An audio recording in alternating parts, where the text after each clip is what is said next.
పునీత ఫ్రాన్సిస్ షెవ్రి గారు 1537 జూన్ 24వ తారీఖున తన 31 సంవత్సరాల వయసులో పరిశుద్ధ గురువుగా అభిషేకించబడ్డారు.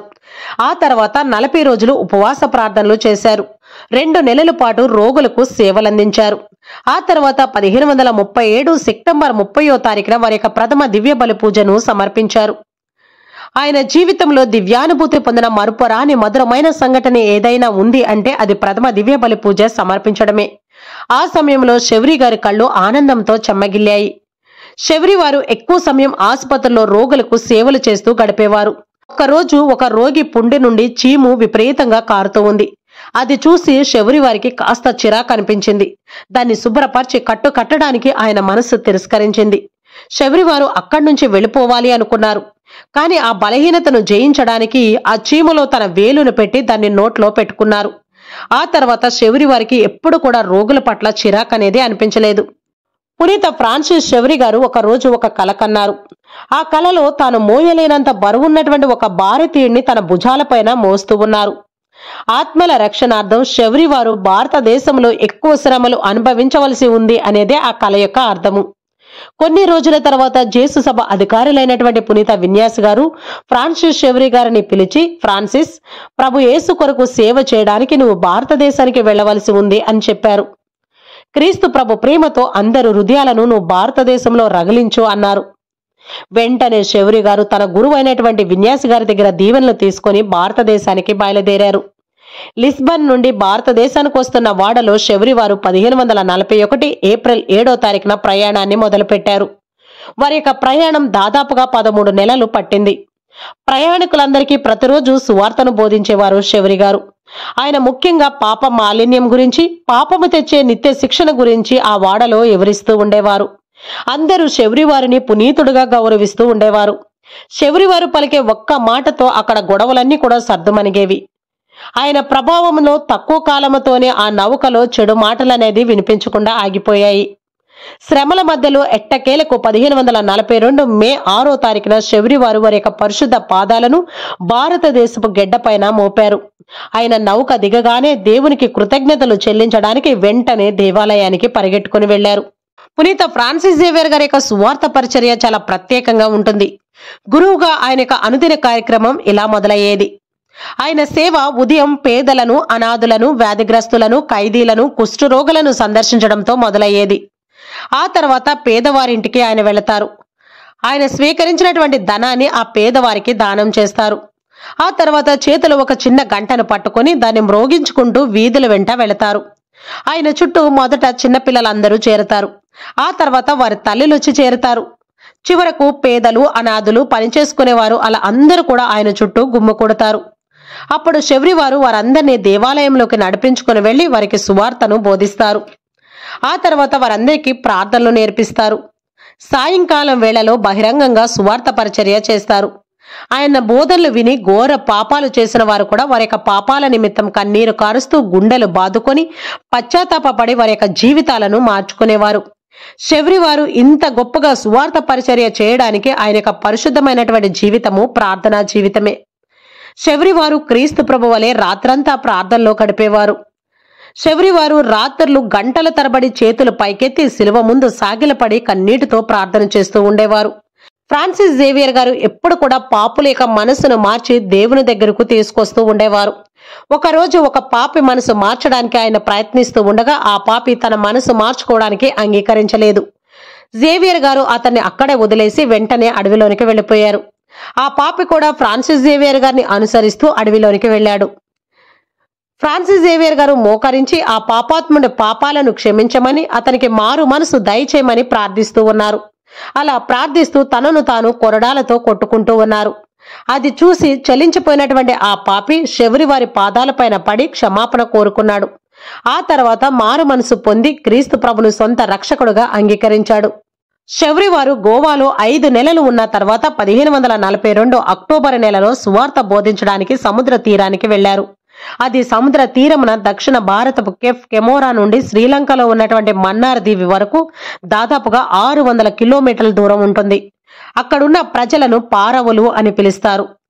చేపలను పట్టడమే వీరి యొక్క ముఖ్య వృత్తి. శబరివారు గ్రామానికి సముద్ర తీరం వెంబడి ఇసుకలో మండుటెండలో కాలి నడకన వెళుతూ ఉండేవారు. అప్పుడప్పుడు చిన్న చిన్న పడవల పైన కూడా వెళ్లేవారు. ఈ విధంగా 600 కిలోమీటర్ల దూరంలో ఉన్నటువంటి కెఫ్ కెమోరా నుండి మన్నార్ దీవి వరకు 13 సార్లు ఆయన తిరిగి సువార్త పరిచర్య చేశారు. దానితో శబరివారి ఆరోగ్యం పూర్తిగా దెబ్బతింది. ఎంత కష్టం వచ్చినా కూడా శబరివారు వెనకడుగు వేయలేదు. శబరివారి యొక్క బోధనలు వినాలి అన్న ఆరాటంతో ప్రజలు ఆయన ఎప్పుడూ చుట్టుముడుతూ ఉండేవారు. కనీసం భోజనం చేయడానికైనా ఆయనకు సమయం దొరికేది కాదు. ఒకసారి మరణానికి దగ్గర ఉన్న ఒక ఆవిడ దగ్గరకు శబరివారిని పిలుచుకొని వెళ్లారు కొంతమంది వ్యక్తులు. అప్పుడు శబరివారు ఆమె దగ్గర ప్రార్థన చేసి విశ్వాస సంగ్రహాన్ని ఆమెకు వినిపించారు. విశ్వాస సంగ్రహం ఆమె వినగానే వెంటనే ఆరోగ్యాన్ని పొందుకొని మరణం నుండి బ్రతికి బయటపడ్డారు. మరొకసారి ఒక పసిబిడ్డ బావిలో పడి మునిగి చనిపోయాడు. ఆ బాలుడి యొక్క తల్లి ఏడుస్తూ మరణించినటువంటి ఆ బిడ్డను తీసుకుని శబరివారి దగ్గరికి వచ్చి ప్రార్థన చేయమని ఏడుస్తూ నిలబడింది. శబరివారు ఆ బిడ్డను చూసి ఆశీర్వదించి ప్రార్థన చేయగానే ఆ బిడ్డకు ప్రాణం వచ్చింది. ఇంకొకసారి ఫ్రాన్సిస్ జేవియర్ గారు పడవపై వెళుతున్నప్పుడు పెద్ద తుఫాన్ చెలరేగింది. శబరివారి చేతిలో ఎప్పుడూ ఒక సిలువ ఉండేది. ఆ సిలువను ఆయన చేత్తో పట్టుకుని సముద్రపు నీటిలో ముంచి తుఫాన్ ప్రమాదం నుండి రక్షించమని ప్రార్థన చేశారు.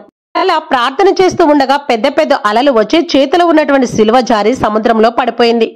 శబరి గారికి ఎంతో ఇష్టమైనటువంటి సిలువ సముద్రంలో పడిపోవడంతో శబరివారు ఎంతో బాధపడ్డారు. దాని కొరకు ప్రార్థన చేశారు. ఒక రోజంతా సముద్రంలో ప్రయాణం చేసి మరుసటి రోజు తీరానికి చేరుకున్నారు. అలా సముద్రపు ఒడ్డుకి వచ్చిన తర్వాత సముద్రపు ఒడ్డున ఆయన నడుచుకుంటూ వెళుతూ ఉంటే ఒక పీత తన కొండ్లముతో సిలువను పట్టుకుని సముద్రం లోపల నుండి బయటకు వచ్చింది. ఆ పీత చేతిలో ఉన్నటువంటి ఆ సిలువను చూసి శబరివారు ఎంతగానో సంతోషించారు. ఆ పీత శబరివారి దగ్గరకు వచ్చి ఆ సిలువను అందించింది.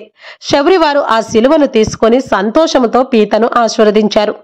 ఆ పీత వీపు పైన సిలువ గుర్తు అలా ముద్రగా పడిపోయింది. అప్పటి నుంచి ఆ దీవిలో వీపు పైన సిలువలతో ఎక్కువ పీతలు కనిపించడం మొదలైంది.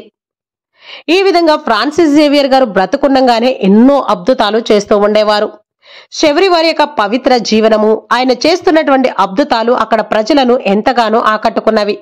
ఆయన బోధనల పట్ల అక్కడున్న ప్రజలందరూ కూడా ఆకర్షితులయ్యారు. భారతదేశంలో దాదాపు 30 గ్రామంలో ఆయన 3 సంవత్సరాలు సేవ చేసి 1,00,000 మంది అన్యులను క్రైస్తవులుగా మార్చి క్రీస్తు ప్రభును అంగీకరించి బాప్తీసం తీసుకునేలా చేశారు. శబరివారి హృదయం ఎల్లప్పుడూ సువార్త బోధ కొరకు దహించిపోతూ ఉండేది. చైనా, జపాన్, శ్రీలంక, మల్కా వంటి సుదీర దేశాలకు వెళ్లి ఆయన క్రీస్తు ప్రభు యొక్క ప్రేమను గురించి వారికి తెలియచేయాలి అని తహతహలాడుతూ ఉండేవారు. ఆత్మల రక్షణ నిమిత్తం నేను ఇంకా ఎక్కువగా శ్రమలను, బాధలను అనుభవించడానికి సిద్ధంగా ఉన్నా ప్రభు అంటూ పదే పదే శబరివారు రాత్రంతా ప్రార్థన చేస్తూ ఉండేవారు. 1545లో శబరివారు సముద్ర ప్రయాణం ద్వారా మల్కాదీవులకు వెళ్లి 4 నెలలు అక్కడ ప్రజలకు సువార్త బోధించారు. అక్కడి నుండి మొల్కాదీవులకు వెళ్లారు. అక్కడ అడవి జాతి ప్రజలు మనుషులను తినే రాక్షసుల్లాగా ప్రవర్తిస్తూ ఉండేవారు. కాబట్టి శబరివారు అక్కడికి వెళితే శబరివారికి తప్పకుండా ప్రమాదం వాటిల్లుతుంది అని శబరివారి యొక్క శ్రేయాభిలాషులు చాలా మంది ఆయనను అక్కడికి వెళ్లకుండా అడ్డుకున్నారు. కానీ శబరివారు ప్రభు కొరకు నా ప్రాణాలను ఆనందంగా అర్పిస్తాను అంటూ ఎత్తైన కొండలపై నివసిస్తున్నటువంటి అడవిక జాతి వారిని కలుసుకోవడానికి ముళ్ళ పొదలు, రాళ్లు, రాకాసిగడ్డతో నిండిన దారిలో ఆయన నడిచి వెళ్లారు. అక్కడికి వెళ్లి వారందరికీ సువార్త బోధించి శబరివారు ఎంతో సంతోషించారు. క్రీస్తు ప్రభు మానవులందరినీ ప్రేమించారని, అందరి పాపాల కొరకు శ్రమలు అనుభవించి శిలువ మరణం పొందారు అని విని ఆ అడవి ప్రజలు చాలా ఆశ్చర్యపోయారు. వారిలో చాలా మంది క్రీస్తు ప్రభుని విశ్వసించి ఆరాధించడం మొదలుపెట్టారు. వారు ఎంతగా ప్రభుని విశ్వసించారు అంటే ఒకరోజు 2 వేటగాళ్లు క్రైస్తవుడైనటువంటి ఒక అడవి మనిషిని చంపాలి అని వేటాడారు. వారు తనను తుపాకులతో కాల్చబోయే సమయంలో ఆ అడవి మనిషి గట్టిగా "ఒక్క క్షణం ఆగండి, దగ్గరలో ఒక శిలువ ఉంది" అని గట్టిగా అరిచాడు. ఆ అరుపులు విని ఆ కాల్చేవారు ఒక క్షణం ఆగారు. ఆ మనిషి పరిగెట్టుకుని వెళ్లి ఆ శిలువ దగ్గరికి వెళ్లి శిలువను తెచ్చుకొని కౌగలించుకుని నిలబడి, క్రైస్తవుడు శిలువపై మరణించాలి అని ఫాదర్ శబరివారు చెప్పారు, కాబట్టి ఇప్పుడు మీరు నన్ను కాల్చవచ్చు అని ఆ వ్యక్తి చెప్పాడు.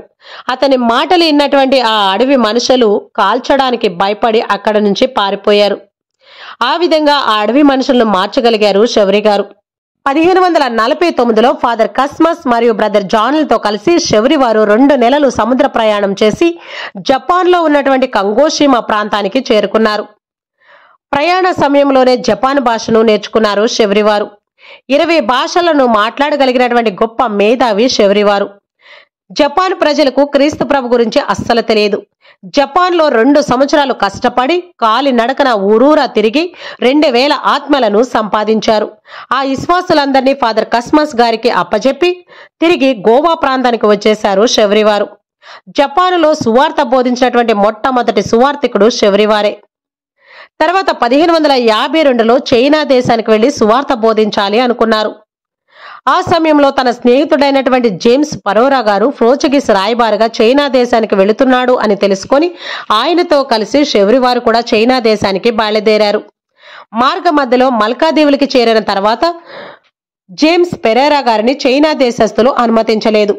ఆ తర్వాత శబరివారు అతనికి నమ్మక పాత్రుడైనటువంటి అంతోనియా అనే శిష్యుడితో మరియు భారతదేశపు మైలాపూర్కి చెందినటువంటి క్రిస్టోఫర్ అనే మరో శిష్యుడితో కలిసి చైనా దేశానికి బయలుదేరి చైనా తీర ప్రాంతానికి వెళ్లారు. ఆ తీర ప్రాంతంలో సంచీనియా అనే చిన్న ద్వీపానికి 1552 ఆగస్టులో చేరుకున్నారు. ఆ దీవి నుండి చైనాకు కేవలం 2 కిలోమీటర్ల దూరం మాత్రమే ఉంది. అయితే ఎలాగైనా చైనా దేశానికి తీసుకొని వెళతాను అని ఒక వర్తకుడు శబరి గారి దగ్గర నుంచి డబ్బులు తీసుకున్నాడు. అయితే ఆ వర్తకుడు వస్తాడు అని శబరివారు ఎండనక వాననక చలనక అలా 2 నెలల పాటు ఆ చలిలో సముద్రపు ఒడ్డున ఆ వర్తకుడు కోసం ఎదురు చూస్తూ ఉండిపోయారు. అయితే ఆ వర్తకుడు రాలేదు. కానీ ఆ చలికి శబరివారు పూర్తిగా అనారోగ్య పాలైపోయారు. ఆ పరిస్థితిలో కూడా ఆయన సిలువను చేత్తో పట్టుకుని చైనా వైపు ఆశగా చూస్తూ ఆత్మల రక్షణ కొరకు తన బాధను అర్పిస్తూ ప్రార్థన చేస్తూ ఉండేవారు. చైనా వైపు సిలువను చూపిస్తూ చైనా ప్రజలను రక్షించమని ఆయన ప్రార్థిస్తూ ఉండేవారు. ఆ సమయంలో క్రిస్టోఫర్ అనే శిష్యుడు శబరివారిని వదిలి వెళ్ళిపోయాడు. చివరకు శబరివారు చాలా అనారోగ్య పాలైపోయారు. అస్సలు ఆరోగ్యం సహకరించడం లేదు. కన్నులు మూసుకుపోతూ ఉన్నవి. యేసు, దావీదు కుమారా, నన్ను కరుణించు, మరియ తల్లి, నన్ను జ్ఞాపకం చేసుకో అమ్మా అంటూ శబరివారు ప్రార్థన చేస్తూ ఉన్నారు. 1552 డిసెంబర్ 3వ తారీఖున ఉదయం 3 గంటలకు శబరివారు వారి యొక్క ఆత్మను ప్రభువుకు అప్పగించి ప్రభు మహిమలోనికి ప్రవేశించారు. అప్పటికి శబరివారి యొక్క వయసు 46 సంవత్సరాలు. స్పెయిన్ దేశంలో పుట్టి భారతదేశానికి వచ్చి వినలేని సువార్త పరిచర్య చేసి ఎన్నో వేల కిలోమీటర్లు సముద్ర ప్రయాణాలు చేసి గొప్ప సువార్త పరిచరికుడుగా భారతదేశంలో గొప్ప సువార్త సేవలు అందించి సముద్రపు ఒడన చాలా దీనంగా క్రీస్తు ప్రభు కొరకు ప్రాణాలు సమర్పించారు శబరివారు. శబరివారు మరణించినటువంటి మరుసటి రోజు ఆయన నమ్మక పాత్రుడైనటువంటి అంతోనియా అనే శిష్యుడు శబరివారి యొక్క మృతదేహాన్ని ఒక పెట్టెలో పెట్టి అది త్వరగా కుళ్ళిపోవాలి అని పెట్టె నిండా 4 బస్తాల సున్నం పోసి సంచీనియా దీవులో భూస్థాపం చేశాడు. ఆయన ఎముకలను గోవాకు పంపించాలి అని అంతోనియా అలా చేశాడు. 2 నెలల తర్వాత ఎముకల కొరకు సమాధిని త్రవ్వగా శబరివారి యొక్క మృతదేహం రక్త మాంసాలతో జీవము గల దేహంలాగా చెక్కు చెదరకుండా ఉంది. అది చూసి అంతోనియా అక్కడికొచ్చిన ప్రజలందరూ కూడా ఆశ్చర్యపోయారు. అప్పుడు వారు నౌకలో శబరివారి యొక్క దేహాన్ని మల్కాదీవికి తీసుకొని వెళ్లారు. మల్కాదీవిలో అప్పుడే ప్లేగు వ్యాధి చాలా విలయతాండం చేస్తూ ఉంది. ఎప్పుడైతే శబరివారి యొక్క మృతదేహం మల్కాదీవికి చేరిందో హఠాత్తుగా అక్కడ ఉన్నటువంటి ప్లేగు వ్యాధి మట్టుమాయమైపోయింది. శబరివారి యొక్క మృతదేహాన్ని భక్తి శ్రద్ధలతో మల్కా దేవాలయంలో భూస్థాపం చేశారు. ఆ తర్వాత 1554 మార్చి 16న మల్కా నుండి గోవాకు తీసుకొని వచ్చి గోవా దేవాలయంలో ఇప్పటికీ కూడా శబరివారి యొక్క పవిత్ర శరీరాన్ని చక్కగా భద్రపరుస్తూ వస్తూ ఉన్నారు. 1622లో 15వ గోగ్రే పోపు గారు శబరివారికి పునీత పట్టం కట్టారు. శ్రీ సభ డిసెంబర్ 3వ తారీఖున శబరివారి పండుగను కొనియాడుతూ ఉంది. శబరివారి 10 సంవత్సరాల సువార్త సేవ 10 లక్షల ఆత్మలను ప్రభు కొరకు సంపాదించేలా చేసింది. ఆయనను భారతదేశపు అపోస్తుడని పిలుస్తారు. భారతదేశం, జపాన్, చైనా, ఆస్ట్రేలియా దేశ సువార్త సంస్థలకు శబరివారు పాలక పునీతులుగా శ్రీ సభ నియమించింది.